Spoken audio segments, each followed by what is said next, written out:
What's going on, everybody? This is the Atypical Podcast. My name's Kyle. And I'm Trey, and we have a special guest today.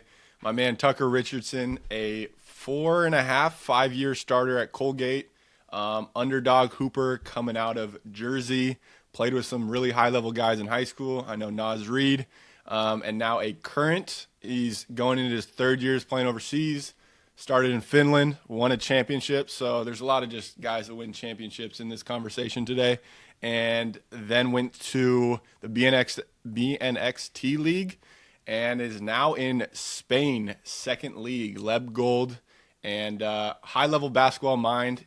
If you don't know Tucker, me and him are kind of like two parallel lines in the overseas, in the basketball content world. Both, I would say, the philosophical hoopers to an extent that like to think about basketball beyond the surface level, crossover, dunks, and all that stuff. So, Tucker, great to have you on, man. And yeah. I appreciate it. And Trey, you're a big inspiration for me to keep up with my content creating journey. So I appreciate you having me on. Yeah, I still remember it. I think it might have been, I think you were in Finland at this time. Or Belgium, one of the two. But you had texted me like started posting stuff. But yeah. Yeah, you were in Belgium, and you were like we were going back and forth on content, and you were saying you want to do a day in the life, and I was like, yeah, man, you gotta pull that camera out and puff out your chest a little bit. It's nerve-wracking to say the least. Yeah, I mean, I've still sort of stayed away from the day in the life content and like sort of the skills and drill stuff too. I've stayed away from both, I feel like. I mean, I've done some day in the life, but obviously not on the level that you do. I just, like you said, I try and stay more like the mentoring side of things, the mental game. I feel like that is where it comes the most naturally to me as well. So that's where I just try to stick. Yeah, I think that was my biggest want for having you on the podcast is your YouTube videos. They're almost like these talking head essays of very nuanced basketball topics that go against the traditional norms that we're used to. And I think, I mean, I'll let Kyle break down his favorite, but just a lot of ideas about basketball that aren't taught to our upcoming generation because there's a lot of these ingrained ideas about basketball, about how to be a good teammate, about how to find a role and how to get your coach to like you. And there's a lot of these things that are traditional and they sound good in words, but in practice, they just don't work. And from a guy like you who's elevated in this basketball world and a guy like me, I resonate with it because I'm like, yeah, dude, I was thinking that same thing. I wasn't quite sure I would say it, and you say it in a way that is so high level to where even if they have a differing opinion, like you got to recognize it. He's making a point here. Yeah, I appreciate that. I mean, I try to, again, like you said, push back on those traditional beliefs, and maybe we'll get more into it, but like a lot of that comes from actually my trainer in high school who kind of implemented a lot of the ways I think into my brain. And I still struggle with like a lot of this stuff. That's something I'll say at the beginning of this, like all the topics I talk about whenever I'm, talking to a high school player or something, the first thing I always say is like the things that you're struggling with, I'm also struggling with. Like I'm not perfect when it comes to any of these things. But yeah, like I do try and push back on some of the more traditional ways of looking at basketball, especially like youth development. Mm-hmm. Yeah, so at this time, the podcast that we recorded on this last week hasn't posted yet, but we talked about this idea of the cop-out answer of Hooper saying, I just want to see how high I can go, right? Like it's so common where someone who reaches like high-level high school, college, and they're in an interview and they go, I just want to see what I can get out of this game. And it all sounds really good, right? Like it sounds like the right answer. And it's the kind of topic that falls into, well, I'm just trying to be a selfless player, or I'm trying to be a pass first guy, or it's like, and these are the topics that you really, I mean, I watched your most viral video. I think I got like 500,000 views, and I want to talk about how that felt a little bit later. I want to hear your opinion on the content side. But one of these like big topics was when you are a pass first guy, you are seen as somewhat passive. in the way that you play, and you used a lot of like Ben Simmons clips, so poor guy. But yeah, like I want to hear kind of your thought process on that idea of passive versus maybe aggressive and how that comes across in coaching. For sure. I mean, I would say the two words that are usually used are like a player is either selfish or unselfish. Like that's what you hear from, especially, middle school, high school, is like, oh, that kid's selfish because he shoots a lot. And I try and like label those as, like you said, passive and aggressive. I think that's a better way to look at things. And, I try and clarify in like all my videos, because I've also gotten pushback on social media for this. And I say like, I am talking to hardworking kids who are talented and want to play at the next level. Like I try and be very clear. I'm not just talking to any kid. If you have goals of reaching the next level, you're working really hard and you have the skills. Basically talking to my younger self, because this is kind of what I was. Then I believe it's your responsibility to be more aggressive. And I talk about it because it helps your team. It helps you and your career. And, when I was in high school, I went to a public school in New Jersey. And I was like by far the best player on my team, by far the hardest worker, like not even close. Most of my teammates didn't even really work hard. It was pretty hard for me to like relate to them when I was at my public school. And yet a lot of times I was still pretty passive, especially like, sort of some of my junior year. My senior year, I really figured it out. It really clicked. And I was like, okay, I need to really be aggressive and like looking for my shot and for me to score. And obviously that helped in my recruitment, but it also helped my team be more successful. So that's just like the easiest way to boil it down is I just get frustrated when people say like that kid's selfish or you need to be unselfish. I think those words are sometimes more like harmful than they are helpful. Yeah, I resonate with this a lot because I have a mentoring community in the same way you do with Hackin' Hoops, and a lot of the guys that are in my community are those exact guys that you said that are driven and willing to try and look for outside resources to improve. So they already check those boxes. And the common theme that I've had when I talk with them is like, is this, oh, they're not in the role they want, or, they're not having the opportunity, or when they do get the opportunity, I watch their film with them and they're not looking to score. And it's this fear of what their teammates will think, what their coach will think. And the clearest way I kind of mapped out for them is you being quote unquote selfish or aggressive is the best thing for the team. So that makes it unselfish. Right. You taking the shot off the pick and the roll when they go under. Yes, it's a pull up three, but it helps the team operate better. It helps everybody else produce at a higher efficiency rate. And that kind of like you see like the wheels turn. They're like, oh, okay. So it's not just if I shoot, it's not me being selfish. Like it's actually unselfish to shoot sometimes. And a lot of the times, I mean, we can speak on this all day, but overseas, if you get an open look as a shooter and you don't take it, that is more selfish. The team will rip you. The coach will rip you. That's the fastest way to deteriorate any sort of role you had, any sort of trust from teammates, because you were brought there for a clear reason. They trust you to shoot the ball. So shoot the ball. You know what I'm saying? For sure. 100%. And, even on top of that, when I tell kids to be like more aggressive or more selfish, it doesn't mean don't pass. Like that's the thing. People are like, oh, well, Nikola Jokic is unselfish. And the funny thing to me is like Nikola Jokic is a great passer, but he's also super aggressive. He averages 30 points a game. So I find that so funny when people just like assume that he doesn't look to score. He's looking to score all the time, and obviously he's also huge and has an incredible IQ. But like a lot of the best passers, it comes because they're so good at scoring, and that opens up opportunities for everybody else. So I like to clarify that too. Like when I'm talking to a younger player, it's not like I'm not telling you to shoot all the time. It's looking to score first, because then the defense has to react to you. They have to respect you, and then that's going to create openings for everybody else. And like, I mean, I've seen this on my teams overseas. When I was in Finland, it was me and one other guy who were like the leading scorers, and we were the ones that had to sort of like make the offense flow. And then my last couple of years, it's been other guys that have that more that scoring responsibility, because it's like a responsibility to be that aggressive player. And if they're not doing their job, their responsibility, which is scoring, it affects everybody else on the team. The offense doesn't flow. Guys are guarded more closely. Your team doesn't get good shots. So I completely agree, and I love that you're trying to help kids with that, because it's one of the hardest things for me too. Like when I'm talking to kids, is trying to get them to understand. And yeah, it all comes from like the work you put in, though. Obviously, you can't be doing that if you're not putting in the work. You're not training. You don't have the skills. But yeah.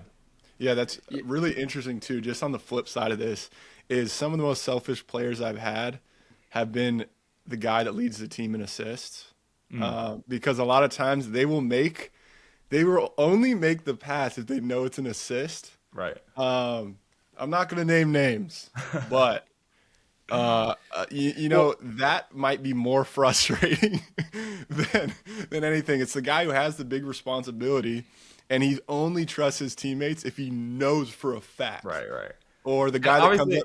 Yeah. Obviously, like, it changes when you get to higher levels. That's the thing. Like when I was in high school, me taking like a somewhat contested shot versus one of my teammates who never worked hard taking an open shot, it almost is like better for me to take that one. But like when you're overseas, you're playing with higher level players 100%. Like make the extra pass, get it to the open guy. They're most likely they're going to make it.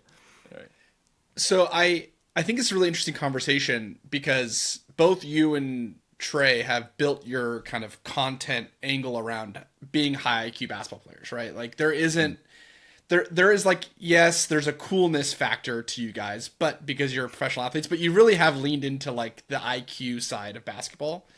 And I really liked what Trey brought up with the example of the pick and roll, because people go under pick and rolls for a reason, right? That is a defensive strategy. So not doing the offensive strategy that is the counterplay to the defensive strategy, you're like you're now making the defense at an advantage, right? So even if we look at it from an IQ perspective, being aggressive in taking the opportunities the defense gives you, by not taking those, you're giving them the advantage versus taking the advantage. Which if you're talking to a young kid and you're like, do you love basketball? They go, I love basketball so much. It's like, then why aren't you playing the game of basketball? Why are you not playing the chess of basketball? Right. By giving your team, the other team, an advantage. When you're preparing or when you're talking to a young kid, how much do you think about it as like a chess match versus maybe more of like a battle of wills physical match? Like where's your percentage in your head? I mean, it's definitely both, but like the thing that comes to mind with what you were saying is, it's like, okay, you want to be, and this comes from my trainer, Kerry Fodderingham, who I met in high school. His whole motto for his players is attack first. That's like literally his slogan, attack first. And if you just tell a kid just attack first, okay, you need to give a little bit more context. And I think that's where IQ comes in, is like, what situations are going to be the best situations to be aggressive. So like for me, the one I always talk about is transition, because I feel like I'm a good transition player. Trey, I know you are too. Like that's a place where you get easy baskets, you get fouled, you just make stuff happen when you play fast. Or like you said, in ball screens, obviously, like knowing how to manipulate the defense in ball screens. When I was my last couple of years of college, I was playing like a ton of ball screens every game. I was like basically playing point guard at Colgate. So I got really good at sort of like learning how to manipulate the defense to get to the spots that I want to. And every player is obviously going to be different. Like if you're super strong and super athletic, then be attacking in terms of going to the offensive rebound every time. Like there are other ways you can be aggressive, even if you're not like the most skilled too. That's what I try to tell kids. You can play really good defense and try and get deflections. You can go for more steals, like take more risk. You can go for offensive rebounds. So it's not also just scoring, but yeah, I think IQ comes into play in terms of sort of knowing the player you are, knowing the, highest efficiency shots to get. I talked about that in actually like a recent video I made on YouTube. Like that's actually the key, is figuring out your game, figuring out like what you're best at, and then being super aggressive with that. I think that's like sort of the best way to look at it. And, as you become a pro and you start to have to be in a smaller role as you move up in levels, that starts to become very clear, what the ways you need to be aggressive. And I think that's like my most viewed video on Instagram is when I talked about playing with Naz Reid, playing with Javon Quinterly, and being, every time I was on the court, I was the fifth option and I was the shooter, but it was still my responsibility to be really aggressive in that role of the shooter. And if I hadn't done that, then it would have made it harder on everybody else. Yeah, I think this conversation around aggressiveness in terms of young athletes elevating their production, because the clearest path to your highest level of basketball is consistent high volume production. You don't see a lot of, like, your best chance of getting a college scholarship, or your best chance of going overseas is not to shoot 55 from the field, 45 from three, 7 points a game. There needs to be a level of volume in there, and that starts with the aggression, right? Because you're hunting opportunities for yourself and your team. That is the foundation of consistent high volume performance, I would say. And the more consistent we get in that mindset of aggression, the more consistent those numbers will be, because the bad game isn't 0 points. The bad game's 8 points because you still got 2 rejects for layups and you got transition layup and a foul. This is kind of the gist of it. But now let's take that concept and apply it to your story, right? You went to a public school in Jersey, then you went prep school, right? Yeah, Blair Academy for a 5th year, yeah. Okay, Blair Academy a 5th year, and then you're essentially a 5-year starter or 5-year big minute guy at Colgate. You play in the NCAA tournament how many times? 4. 4 times, which is that's pretty cool accomplishment, right? But so let's talk about this jump, right? So you go from this prep school to Colgate Division I. How was that adjustment? What were some of the big learnings you had to learn fast? What were the big kind of welcome to Division I moments? This is higher level. How is this higher level? Yeah. Well, the bigger jump, honestly, was from my public high school to my prep school, because my public high school, like I said, didn't really have, and it's no shade against any of my teammates there. It's just like we had different goals, but no one was really working that hard. And then I get to Blair, which obviously is a higher level basketball. I think they're like the #1 prep school in the country right now this year. They have a kid going to Duke.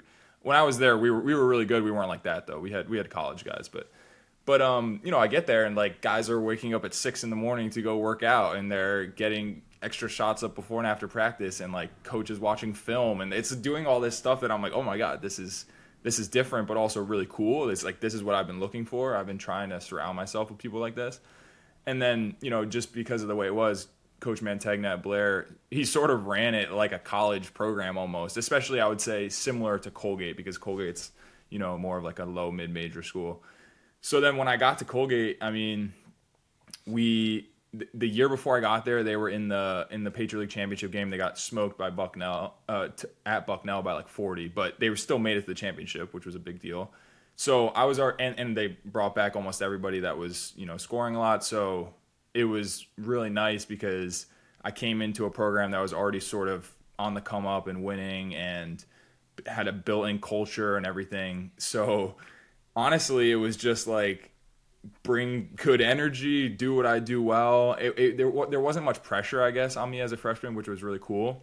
And I made a video about this the other day, but my like sort of welcome to college moment, or I guess like the moment where it kind of there was like a shift where I sort of understood. I'm like, okay, this is what it means to be a college player. Was when I was playing, we were playing at Cornell, and they had Matt Morgan, who's now in EuroLeague, and he was averaging like 23 a game that year. And I came into the game off the bench. It was still when I was coming off the bench, and my coach said, okay, go guard him. And basically my only goal that game was to just like make him take tough shots and kind of make his life a little bit harder than it normally would be. And he only had like 12 points in the game or something.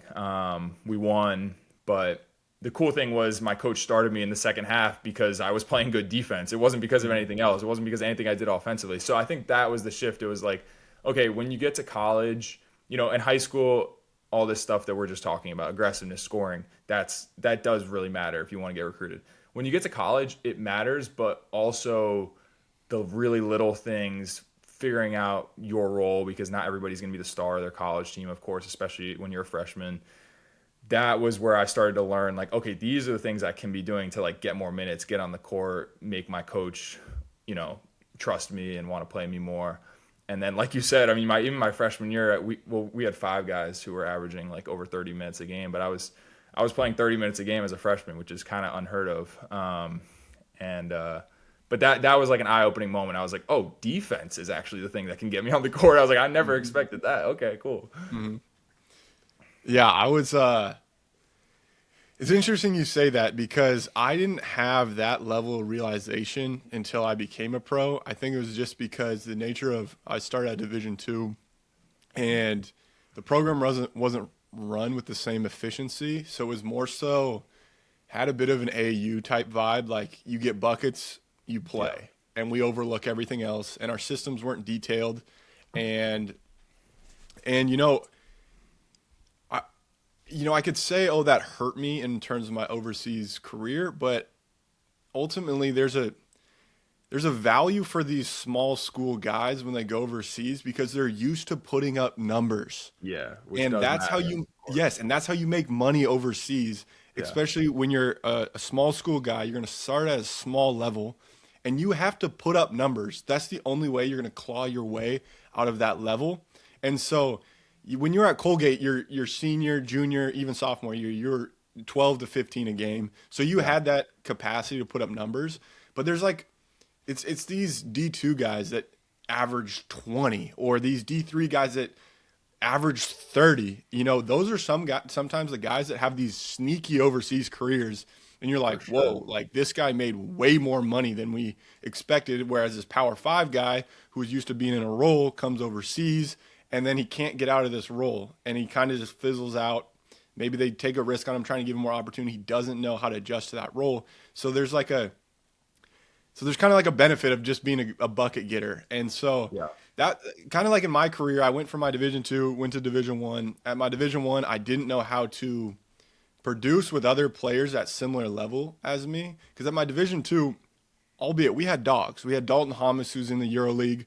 We had Trevor Jasinski, who was in Dutch First League. Our center played Dutch First League. Big man played in, what's that island off Greece? Cyprus. He played in Cyprus, averaged like 20. So we had pros, and these were all on the same team at a Division II, which is kind of unheard of. But when I went to my Division I, all I had known was how to be the guy with the ball in my hands a lot. Go to my Division I. They recruit me as a point guard. I get in there.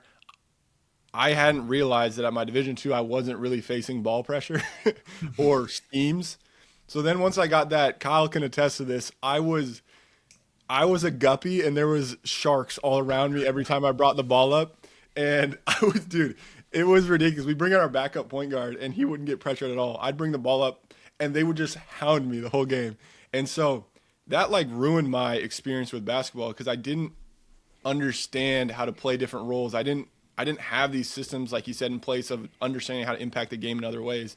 I did that naturally at my Division II, but didn't do that in my Division I. So let's apply this concept. So you had learned how to impact the game in multiple ways at Colgate. You had learned that teams value this. Then you had also learned how to produce at a high capacity. You guys won a lot of games. You were 13 plus a game. You were 5 rebounds, 5 assists, like great stats.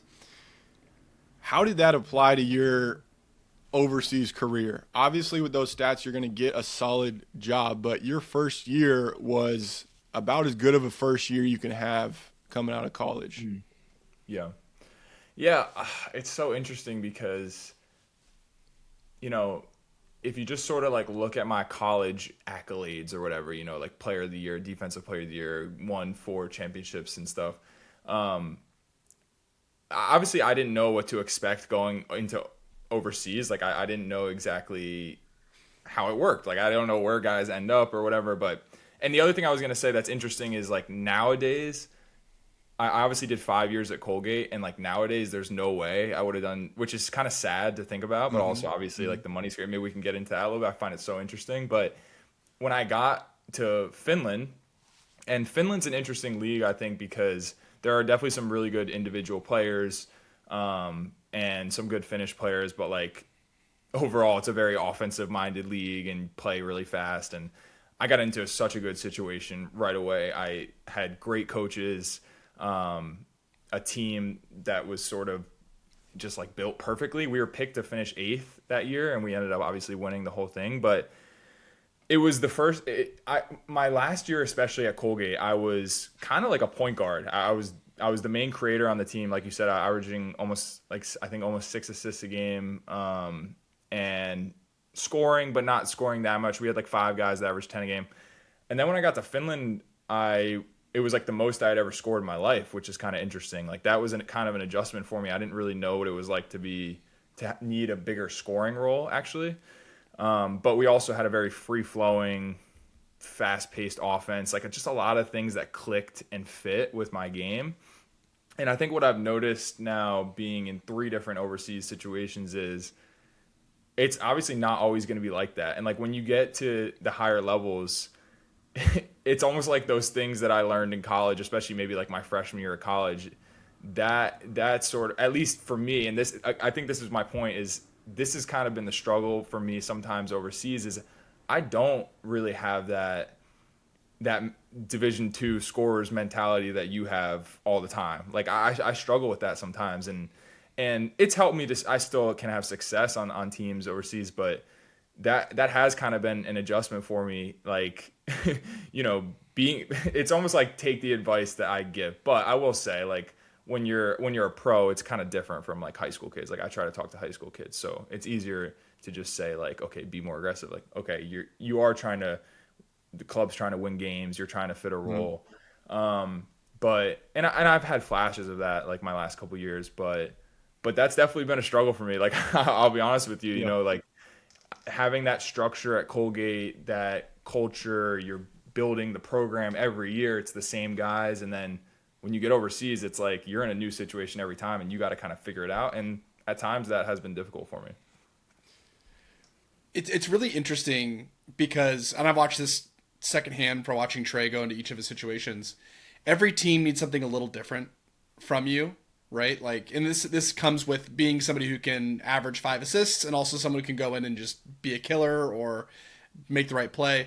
How do you think about staying sharp in all of the facets of your game, even if not all the facets of your game are needed by the team at that time, right? Like, who knows? Maybe you go somewhere next year and they need you to be 20 a game. How do you keep that mentality there, even though your current situation doesn't need you to score 20 a game? Oh, that's such a good question, actually. It's getting it's hot hard, in here, baby. and Hot. and it was so funny because, like I said, when I was in Finland, I really got like this confidence because I was, scoring a lot. I had a big role. And then when I went to Brussels in Belgium, and our team had a great year, we were 25-10, 1 game out of first place. But, the level was higher, and it's like a different style too. It's just like it wasn't as fast paced or free flowing. And it was so funny after that year. So the summer after Finland, I felt like my game was at like an all time high. When I was playing in the summer and stuff, I felt like, I don't know, I just felt this like confidence. And then when I got back this past summer, I guess, from Brussels, I realized I had lost some of those like skills that I had learned when I was in Finland. And I was like, whoa, this is kind of strange. I have to like rebuild a little bit my ball screen reads and stuff because I had stopped coming off ball screens as much. I still played some, but so it's really interesting. And I don't know, like I think that I guess every situation and I think one of the questions you sent me ahead of time, and maybe I can just answer this now, is like, what is one of the best skills you can have as an overseas player is, I think, adaptability, like being able to adapt to your situation. I'm sure you believe that too. This year my team plays 10, 11, 12 guys. When I was in Finland, we played like 7 or 8. When I was in college, we played 7 or 8. It's just very different everywhere you go. So you need to be able to figure out what your coach needs, what your team needs, and kind of go from there. And yeah, I'm not going to say that's always easy. It's definitely a struggle sometimes. Yeah, I think my heart is bursting with joy because talking with you, and one of the reasons that I really wanted you to hop on the pod is we have a lot of similarities in our game in terms of both being about 6'5", 6'6", ability to do a lot of different things on the basketball court, sort of a jack of all trades. Mm-hmm. I wouldn't say master of none, but it's like you have to be able to call on certain skills at certain times. And part of the maturation process that I've experienced throughout my career is understanding that I'm pretty solid in a lot of areas, but what's the best version of myself? And it's not necessarily the best version of myself, but what's the version of myself that scales to the highest level of basketball and highest earning potential of basketball? And so it takes a lot of continuous self-refining. Those summers, exactly like you said, it's kind of looking in the mirror at the role you had the past season, be like, okay, is this where I'm best at?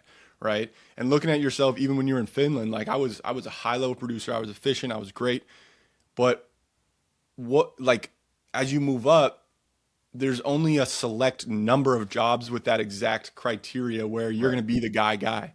And those guys might do those things even better than you do. Yeah, and it's just so aggressive self-reflection. And I like that you said adaptability, because I know you're experiencing this, and I've experienced it too in my career, where one year you're in a role and you think this is my highest version of myself. And the next year you get to a team with guys that are a lot more talented than your previous teammates. And maybe not like more talented than you, but the overall talent's higher. So just the capacity, like it doesn't make sense to give one guy the same amount of responsibility just because you have multiple guys that can do the same thing at similar levels. And that discomfort to come into a new situation and kind of plant your flag in the sand takes a lot of like understanding of yourself and your game.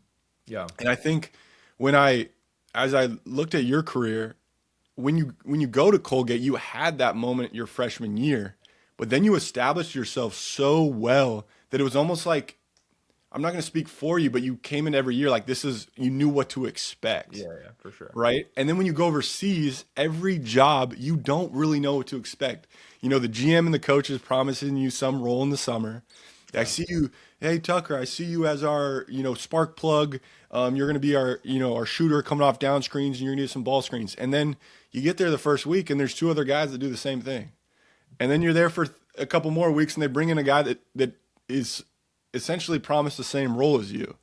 And so this constant adaptability to these circumstances you're dealt and finding that solution is so difficult. And I just want to validate that struggle that you're having, because every overseas athlete has it because of the nature of the thing. And each guy kind of struggles with their own thing.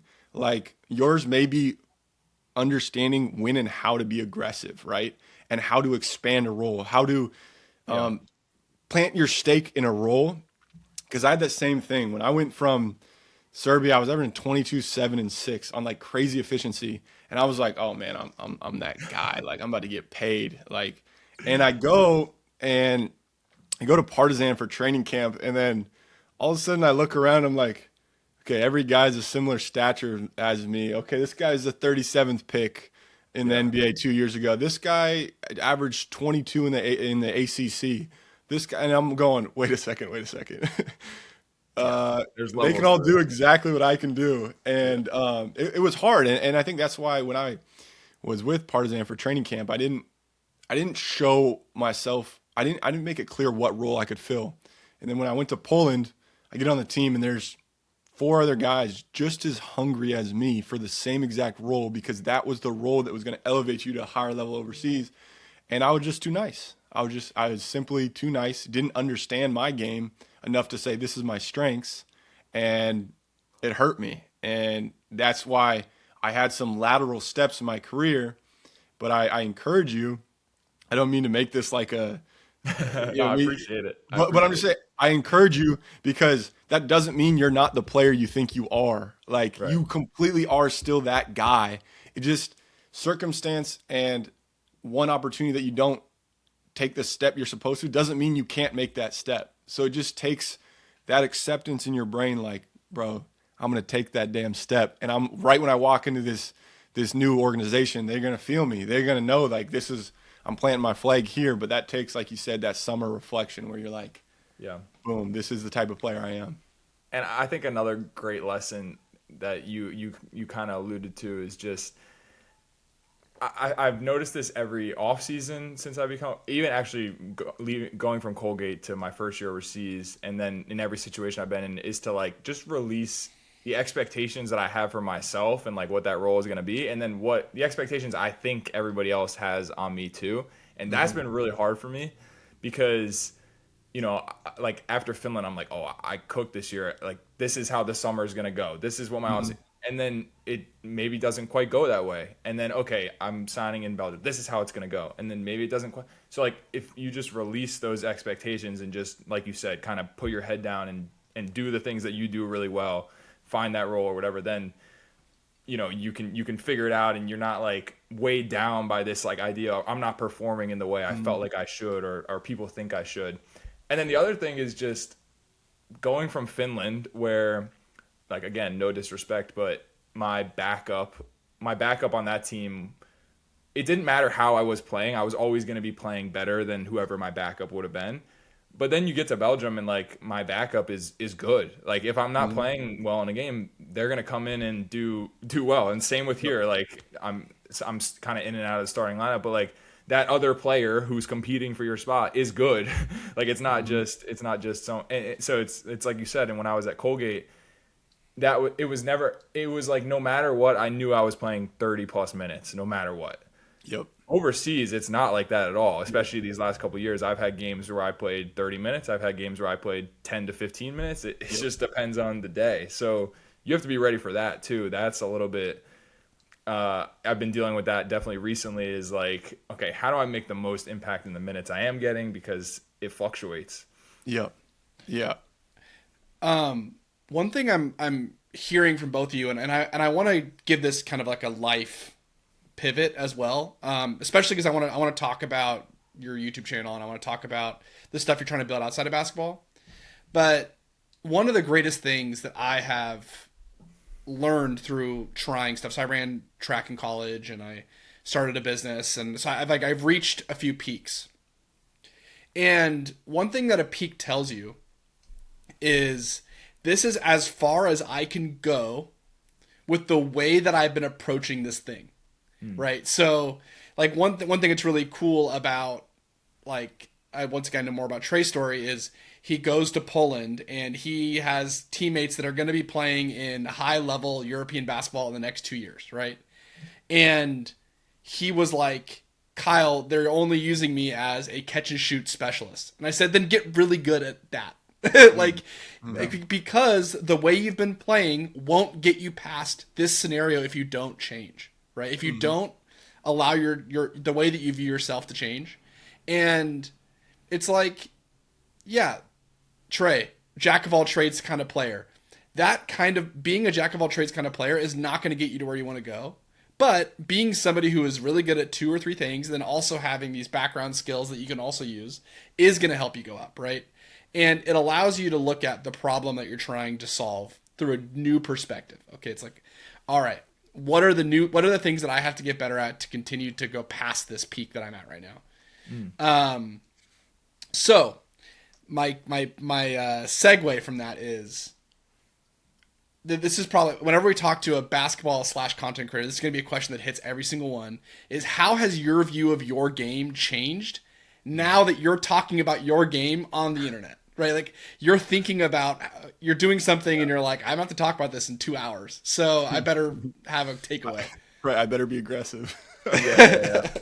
No, I mean, luckily I don't do day in the lives because I don't have to talk about every game or everything that happens.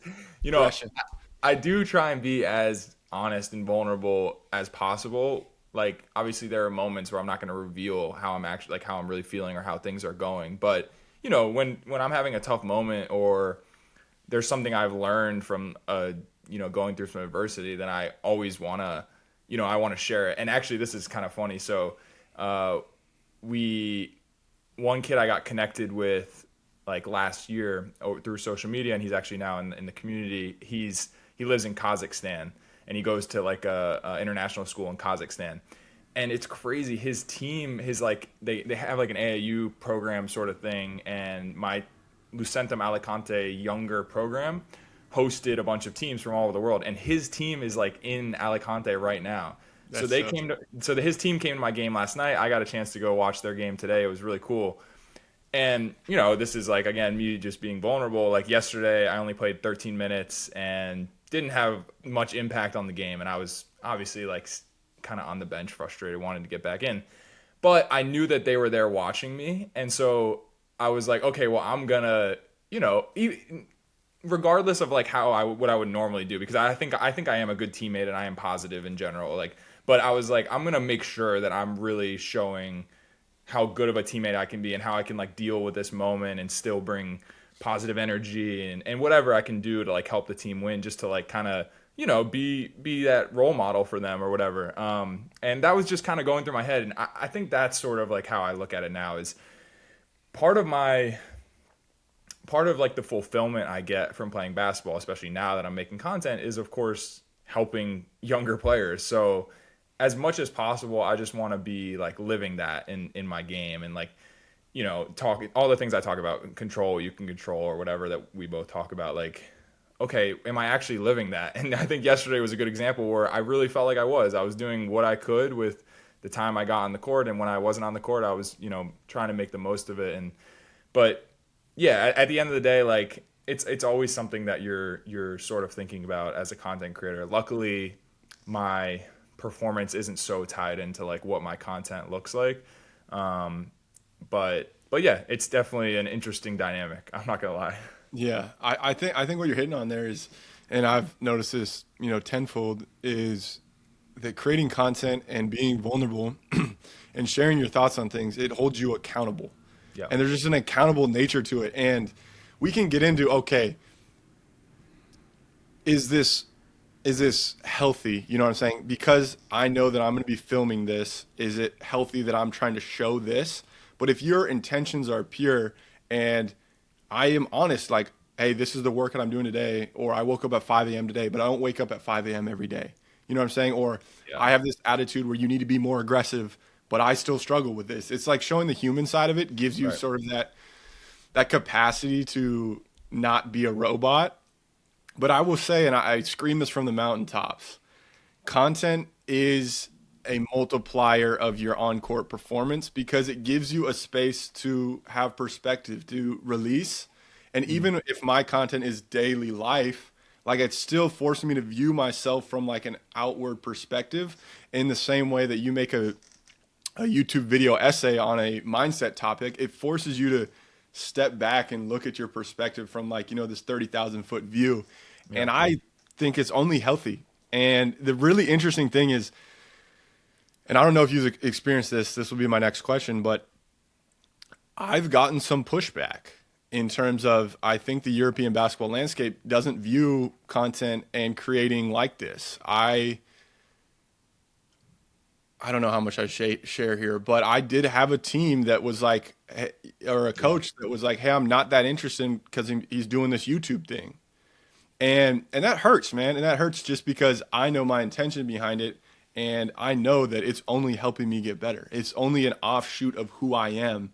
And just it's like, they're not saying the same thing about the guy that plays 2K for 6 hours after practice, Right, of course. but mine's a distraction because I do this. So let's talk about your off seasons. Have you had any weirdness with you making content with teams? How have you talked a bit about those off season expectations, stuff like that? I think it's probably a little bit different because like if a team sees a vlogger like a day in the life, maybe they think that that's like, I don't know, more invasive or something, which is so stupid because like you said, that's the funny thing. And that's the whole reason I got into content was like, I see my teammates going home and either like FaceTiming all day or playing video games. And I'm like, oh my God. That's the other thing you realize when you get overseas, like you have so much free time. So I'm like, okay, I want to be doing something else with this free time. No, not really. Like it was funny last year. We had like shoot around and I was like recording all my YouTube videos in our weight room last year because it was like a cool setup. And to get to the weight room, you have to like go through our coach's office. It was kind of a weird thing, but so after shoot around, like the game was later in the day and I showered and had all my equipment and everything. And I walked in and like I told my coach, like, I'm going to film my video that for like later in the week when I edit it. And he's like, you're doing that on the game day? Like, shouldn't you be like focused or something. I was like, oh, it'll only take me 30 minutes. I'm still gonna be able to like focus all day. But I just remember that was like a little weird. I was like, oh yeah, maybe this was a little bit of a like doing this on game day. But for me, it really doesn't. It's not like it distracts me in a bad way. If anything, like you said, sometimes it's like cathartic. And when I am struggling to be able to talk about it, and although my videos aren't day in the life, I obviously pull from my own career all the time in my videos. So whether it's like shooting slumps or, bad games or not performing, whatever it might be, like I talk about that stuff all the time in my videos. So it's very helpful. And, I have a mentor that I talk to and work with, and I love like his one of his favorite philosophies, I guess, is I don't know exactly. The obstacle is the way is like the book or whatever. But basically, like when you're going through a tough moment, the best way is through. And sometimes making a video about that is helpful because it's like, okay, I'm putting it out to the world and now everybody knows. So now I really have to face it, and I really have to, go back and watch that game and kind of see where I could do better or whatever. So, so yeah, no, I guess that didn't really answer your question, but no, I haven't really had any, not that I know of at least. Maybe behind the scenes they were thinking it, but no, nothing like that. And if anything, like people have been really supportive and fans are cool about it that know about it or whatever. And I'm sure you get this all the time, but like, well, actually you've had some like little scuffles with other players too, but I had a guy come up to me earlier this year that said like one of my videos really helped him on the other team. And I was like, oh, that's so cool. Okay. Awesome. I mean, never expect something like that. So one of my favorite like impacts of like just anecdotally with Trey about YouTube is that his teammates think he's super serious as a guy because like, so here's the thing, like I don't know if you picked up on it from this podcast, but Trey's like a pretty goofy person. Like he's just kind of a goofy guy. But the thing is like when he's working, and this is something like it's very serious. Like it's time to work. I'm going to be serious.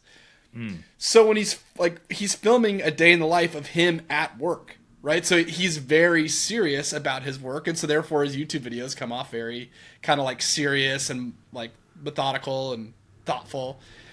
And then he gets into the locker room, and it's like, who is this guy? Like I thought you were like the serious YouTube guy. Yeah, but I feel like that comes across. I think that comes across in your videos though, like especially those locker room moments and stuff. Yeah. I think your goofiness comes out. but I know what you mean. Like you do have to approach it as like, okay, this is another part of your work. Yeah.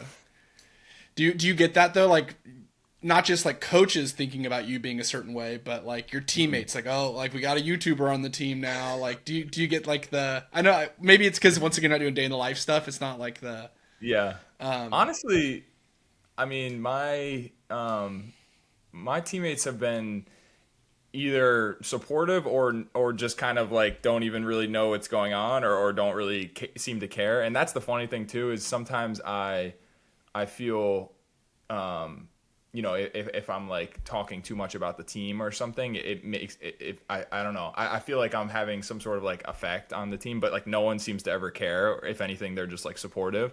And, I'm pretty funny because like when I'm trying to be consistent making TikToks or something like I was really doing last year, I had like my one teammate who I was always asking for ideas. I was like, come on, give me an idea for a TikTok today. Come on. So like I'll try and like mess with guys a little bit and try and get them involved in it. But yeah, I don't know. I mean, like I said, like because I'm just like recording basically like here and scripting it at like a coffee shop. Like I'm not doing as much around the team, I guess. Sometimes I'll pull out my camera and film like some lifting or on-court stuff, but I don't know. It's like I'm actually curious. Like, how do your teammates usually react to like the vlogging stuff? Yeah, I mean, it's an interesting thing. It's a really interesting. It's been a really interesting progression, I would say. When I first started vlogging, it was actually the summer before I had signed with Partizan, and so I went to training camp. And that was my first time being around that level of players, that level of organization. And I was scared to death to film, man. Like I'm talking like hiding, which is even worse. Yeah. Even worse than just owning filming it is hiding that you're filming. And so that whole training camp, I filmed kind of awkwardly, like if I'd film something, I'd wait when the team wasn't there or something. I try to get B-roll or something. And the only clips I'd get was me in the room, and my teammate at the time, Jan Madar, he would just make fun of me the whole time. He's a cool guy. But I still remember I sat down at the dinner table like night 3 or 4 of training camp, and you're kind of feeling out your teammates, getting to know them. And some guy goes, Trey, what were you like, I see you with that camera around. What were you filming? And I was like, and I like stuttered. And this guy on my team, I forget which player it was. I want to say it was a Serbian player. He goes, oh, he's got a YouTube channel. Oh, no one knew? No one knew. I mean, it was literally like my second video. Oh, when you were just starting. It was literally my second video ever. So I'd posted one video, and he goes, oh, he has a YouTube channel. And then the team captain, his name's Rade Zagorac, great player. He was the guy that drafted 37th to the Boston Celtics, like partisan kid. And he looks at me and goes, what do they want to see about you? And I literally like, bro, and when I get nervous, my face gets beat red, and I'm like, I'm in there like shaking. And I remember it was one of the Americans, I think it was Zach Leday, was like, oh no, it's cool, bro. Like, it was kind of like, yeah, keep sharing your story, whatever. And I remember, fast forward to like my time in Benfica, like that same teammate, Zach Leday, and some of my teammates from there, like, will message me on Instagram. And he was like, yo, he says something like, yo, you're the king of Lisbon, bro. Like, tell me, like, show me around. What are some spots I can go? Me and my girl are coming here. And so it's like, oh, he watches the videos. Yeah. You know? Yeah. So it's like, oh, okay, there's a say, like, this has become a real thing. But for so long, it was brutal, man. Well, it's probably once you reach like a certain, it's like that quote that people will call you crazy until you like make it or whatever. So it's, exactly. Once it started like being success, like getting more views or more subscribers or whatever, then people are like, oh, it's cool now. But maybe at first it's so awkward. No, I'm the same way though. Even when I'm, doing some B-roll stuff, which isn't as often as you, I get awkward about it. I get awkward about it too. But it's part of it though. It's part of it. And I think like even like when I was in Benfica, a lot of it has to do with the country's kind of personality, the organization's personality. In Benfica, they were like, film whatever you want, bro. Like awesome. the coach would literally like, oh, he called me Spielberg. He'd be like, Spielberg, you got a new camera. And I'd be like, yes, sir. I was like, and I'd hold the camera to him. Literally hold the camera up to him and like talk to it. And I have some crazy videos of Coach Norberto. I couldn't upload him because he's a goofball and he's always joking around. Wow. But then when I got to Lithuania, very different experience. And so that was my teammates first joked about it, like, oh, where's the camera? And I was like really hesitant. I didn't want to bring the camera out. I knew I had to you have to establish who you are first, right? You can't let them see that from the jump because they'll immediately, if you struggle, to say it's a distraction. But I established, okay, this guy's I was working out hard. I was a grinder. I was doing everything right. And then then the camera pops up every once in a while. Oh, what'd you say there? Oh, but it's definitely a whole thing. But do you feel like you were doing like somewhat? I saw like you were doing a little bit more. Less day in the life in Lithuania, or like more different kinds of videos? Do you think that's partly why?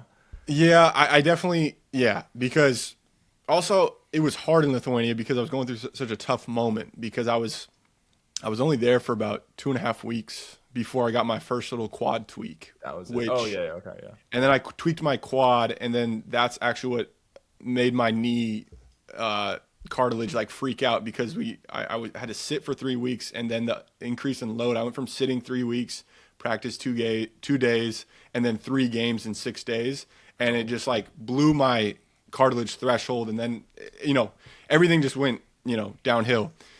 So it didn't make sense for me to vlog in that tough moment. Like, okay, you want to get those pieces, but at those moments, I'm at such a vulnerable spot in terms of my career that I was like, hey, this thing isn't the main thing. And that's the thing me and Kyle talk about, because me and Kyle, we work together on Atypical a bunch, and we go back and forth and everything. And our thing, and I think you probably know this too, is keep the main thing the main thing. Yeah. The content doesn't exist to the same capacity if you're not living the thing, doing the thing. And that's been hard for me. Like my view counts have gone down a bunch just because I'm not playing, Yeah. and people want Not to see the repeat. journey. Right. And so that's been hard to adjust to. But in terms of adversity, this will be the last thing before we let you go here, Tuck. Yeah. One of the things is you said before, you kind of want to talk just about how to handle adversity as an athlete. And one of the things that me and Kyle talked about that we want to talk to all the guys that come on our podcast is because we want to be able to support you for future endeavors and stuff like this. We want to become resources. And so like right now in your current situation, what's the biggest challenge you're facing? It could be with content. It could be with your season this season. It could be with so many different things. Just kind of share what you're going through if you feel led to be vulnerable. Yeah, yeah. No, I mean, I would say I'm definitely in a very tough moment basketball wise. If you just look at like recent games and box scores, and I don't really want to get into it, but our team lost 5 in a row. We just won last night. Somewhat close game against a bad team. So like we're definitely in a tough moment. We're searching, we're trying to figure out. We have some roster changes and whatever. I mean, we got off to a really hot start here in Spain. So I think the thing that I'll share, I guess, is in these moments when I'm thinking about me, like my situation sucks. I'm not playing. I'm doing this. Like there are ways that you can realize, or there are things that can give you perspective, I guess. And I won't even share what happened, but something happened with the team that made me realize like, oh, I'm not the only one that's like struggling here. Like other people, the coach, like I'm not the only one in the club that's really struggling right now. And I don't know. I just think that that's important to remember. And that is why I try and share with kids, like, you're not the only one going through this. Not only does it help them, I think, feel like, okay, feel a little better about the situation, but also just gain some perspective. Like other people are going through probably way tougher things basketball-wise, of course, in life. And so, yeah, that's just something that I've tried to, as I sort of like try to figure out what I want to get out of my basketball career, honestly. Like those are some of the questions that I'm really asking right now. And like the big questions, I guess, that I haven't asked myself for a long time. I made a video about that, but like trying to gain perspective and realize that everybody's going through something. The things that I am doing, like living a couple blocks from the beach and getting to show up and play basketball every day, like trying not to take those things for granted, These are and I had a really interesting conversation with my teammate this morning. We went and got coffee because after, yesterday's win, that didn't feel like the greatest win ever, where everybody's kind of searching and trying to figure out. And we were just talking. We're like, why is it so hard to find like joy in this life that on paper should be so amazing? Like obviously playing overseas professional basketball in a place like this, and you were in Portugal, obviously amazing. Like, why can't it just be like, why can't we just like only see the good, and why does it have to be like these tough things? But I guess that's what happens when it's a job. Basketball, it's you grow up and it's a game and it's this thing that you just do because you love it and you're passionate about it. And when it becomes a job, it changes. Like the way you look at it definitely changes. So I don't know. I guess if I had a question for you, obviously you're further along in your career, is like, how do you continue to find that like joy and passion when things aren't going well? Yeah. Yeah, no, I think that's a really good question. I think my best kind of frame of reference for this one, I think something that would be really relatable is, let's take a shooting slump. Let's take something very specific. Like objectively, when you're in a shooting slump, that's adversity in your basketball situation. It's similar. It's not exactly the same as adversity you're feeling now, but it's something very like tangible. Like you said, you don't want to get in the box scores, but it's something that you're looking at. You're getting feedback. Hey, I'm not doing what I thought I'd be doing. And kind of my solution for those shooting slumps and what I've learned is have that perspective. Like you said, other people have had shooting slumps. And that's even some perspective I had to give myself right now with my injury. Other people have had massive injuries before and come back from it. It's completely fine. Doesn't define who you are. But then number 2, I tweak my training to external focused things. And that's when we get into like, you have repetition-based training, constraint-led training. And what I found when I struggle shooting the basketball is that I'm so internally focused. Like what you said, everything's about how I'm feeling when I'm shooting the basketball. How's the ball coming off my fingertips? How is my base? When I switch my training to external, and it can be something as simple as playing one-on-one with a teammate. If you watch my videos in Benfica, when I was like playing to my best, I was playing the young kid Adu every single day one-on-one. And we would be shooting the most outlandish shots. And that made my shot feel better than any amount of 5-spot shooting of any of this thing. Just messing around with my teammate and remembering, like, you can't not have fun playing basketball when you're playing one-on-one with your buddy after practice. You just can't. And so it's completely valid what you're feeling, because I would feel that in Benfica too. Like, yo, I'm in Lisbon, like I'm at the beach, my wife has a job, like this is the dream life. But it matters to you. So to expect no intense emotions when it's hard is disrespecting how much the game has done in your life, right? It's something near and dear to you. And so to that topic of the shooting slump, to the topic of a hard moment, is just try and get external focus in that moment, because that gives you that perspective. And I think a step like having coffee with your teammate is great. But it's almost like you want to have coffee with your teammate and not talk about the thing, you know? And that's where the content matters. That's where, like, I had a teammate in Germany, which my second half in Germany was one of the hardest times of my career, because I was engaged, but my wife wasn't able to get like a visa because she was engaged. And so I was alone. I was struggling. And me and my buddy Tanner, this is my dog, we played Catan, I would say 3 times a week for 6 to 8 hour sessions, and we were just Catan dogs. And I'm telling you, that got me through the rest of that season. Did it fix my performance? No, but did I have a good ass time? You bet. And so when we're talking about what is basketball going to do for us, it's like it's got to bring joy. So that's kind of like how I found perspective in that. But can I offer another thing? I know we're a little over time, but I want to offer something.